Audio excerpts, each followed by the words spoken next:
Don't for a second think that this man didn't make you feel crazy on purpose, right? You don't feel like yourself anymore. You're second guessing everything, what happened, what was said, what you felt in the moment, right? You go over the conversation a million times and it never makes sense. This is exactly what he was trying to do. That feeling did not come out of nowhere.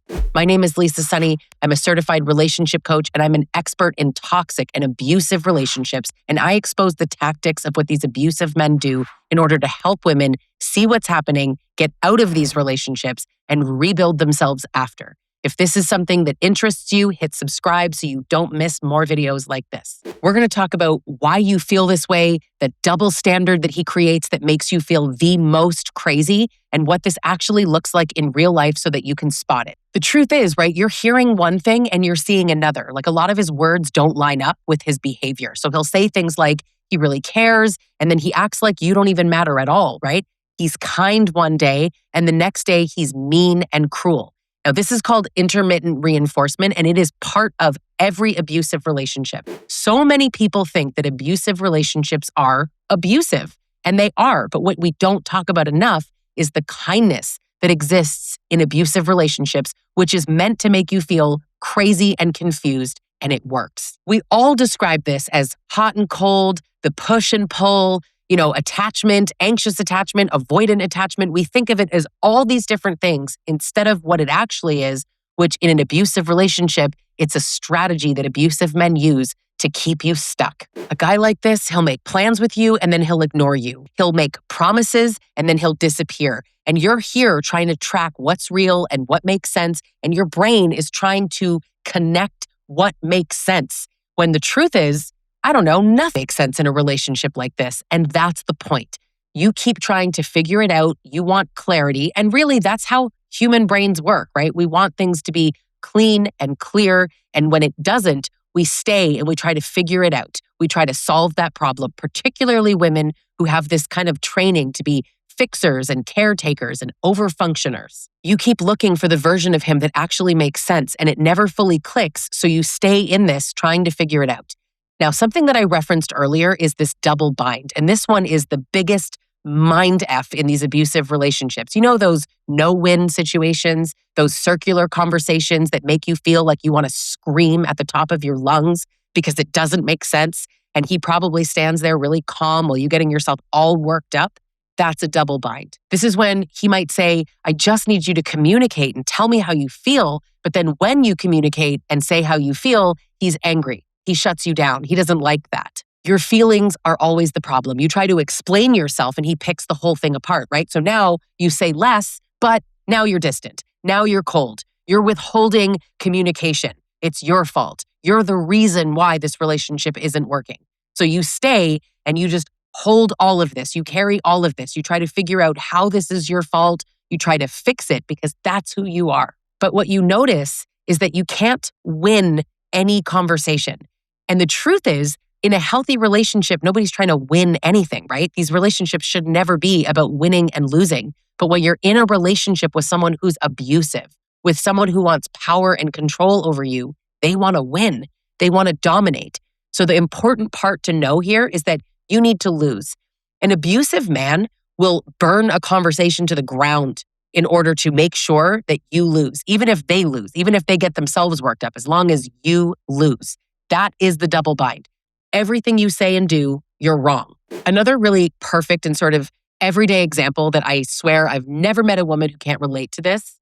He tells you he wants to hear how you feel. So you bring it up in the moment. He says something that hurts you and you say, hey, that hurt my feelings. And he gets upset and plays the victim and gets upset and says you're off topic or you're bringing up old shit. So you try to bring it up at a different time.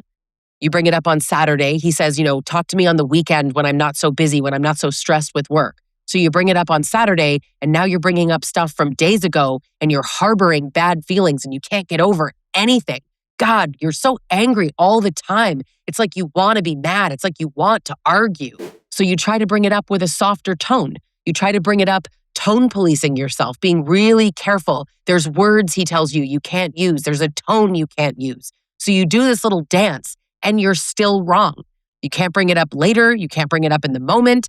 You're always wrong because what he actually wants is for you to shut up and never bring it up at all. but he'll never actually say that out loud. So you just keep trying and it doesn't work. And then you feel crazy, emotionally dysregulated, and so worked up. And that's the point. Too many women are scanning every interaction that they have with these guys, trying to find the right way to exist.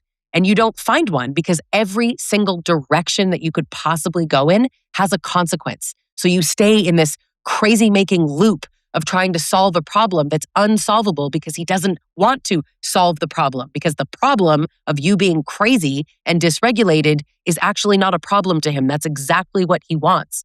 Because when you're confused, you're easier to manipulate. When you feel crazy, you're easier to convince that you're the problem. So think about this, okay? I know this is how so many women feel. Every move you make gets some kind of negative response. So then your brain never settles, your nervous system never settles, you keep searching, and it assumes that you're actually missing something, right? So you keep trying to do something differently, you keep trying. You don't question the structure that you're in, you don't catch the pattern, you actually just question yourself inside of it. But this is where the confusion starts to get even deeper, because now you think something's wrong with you, when in reality, nothing is landing because it's not meant to. You're meant to be confused. The tension isn't supposed to go away. So let's say in real life, right? You remember a conversation very clearly and you're repeating this conversation back to him and he's like, no. It didn't happen that way, right? Go back, check your memory. You don't know. You have the memory of a goldfish. What do you know? You're always making stuff up. You're always twisting things, right? So you start doubting yourself. You start to doubt the details that you are absolutely sure about. He's going to tell you that you're exaggerating, that you're taking things the wrong way, and things that are so obvious that you unequivocally remember. He'll just minimize that, say that it never happened. Things that actually matter to you, he'll brush that right off. So then you start explaining why it mattered, and then you're off the topic of what actually happened. And then you carry this feeling of doubt with you in all parts of the relationship. And often you actually start seeking him out for reality testing. So his version becomes the version instead of actually stepping back and being like, he's trying to make me feel crazy. And honestly, it's working. And inside you start replaying these conversations, right? You go back through the texts and you're like, hey, wait a second. This isn't reality. This isn't what happened. I knew he said whatever. You ask your friends what they think. You ask his family what they think. You start needing someone else to confirm what it is that you actually feel. You don't trust yourself anymore. So you pause before you speak. You question yourself before you have anything come out of your mouth. Your intuition is basically gone and you don't feel grounded in who you are. This is how these guys just destroy your sense of self. They shatter your nervous system. And when you hesitate all the time and you don't feel steady and you don't feel clear in who you are and what happened and what your version of events is, he's happy. This sort of bigger truth is really that this feeling of being off or crazy, it has a source, right? And this happens over time. Repeated contradictions where you kind of can't land on anything solid. You can't land on one agreed truth. You just feel crazy. Your reality is being jerked around in every direction and you're trying to make things fit that could never possibly fit. You're experiencing traumatic cognitive dissonance, and there is so much discomfort from that. And all of this chaos and confusion and the highs and lows and the different versions of him that you're seeing, this can often create a really deep attachment. Attachments actually get way more deeply connected when there's an intermittent reinforcement happening, which is what so many of these abusive relationships include. Kindness and cruelty. He's the pain and the comfort, the knife and the Band-Aid. He's the source of confusion, and he's somehow also the source of truth. And you feel like a lunatic. You feel so crazy because your mind is trying to stabilize something that's just wildly unstable. There's never a resolution. And so the feeling stays. The crazy stays. And so you stay on edge all the time and you're reading between the lines and you're trying to make sense of things. You never actually feel safe. If you really think about it and take a deep breath right now, you feel unsettled. You feel nervous. You always feel kind of braced. You minimize yourself. You pull back from saying things directly because you're scared of the answer. You're scared of the consequence of actually bringing something up to him. Him constantly telling you that you're the problem, you made it up, you don't see things that way. You even see things, when they talk about their exes, right? Like, I never had these problems with anyone else except you. And that's just more crazy making for you. Sometimes their goal is not just to get you to believe something specific.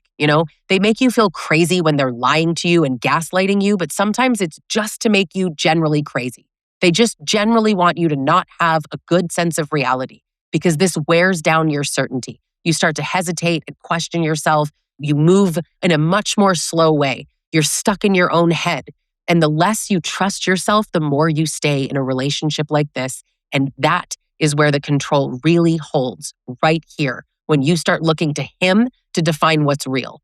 So if you feel like you just cannot trust your own feelings, you can't get a read on anything, your gut doesn't actually say anything to you, and your intuition is in the gutter, do not move past a feeling like that. I actually want you to just kind of sit with that. I know it's easy to say if you feel crazy, then you already know you shouldn't be in a relationship like this. But as I said, we get really deeply attached to people like this.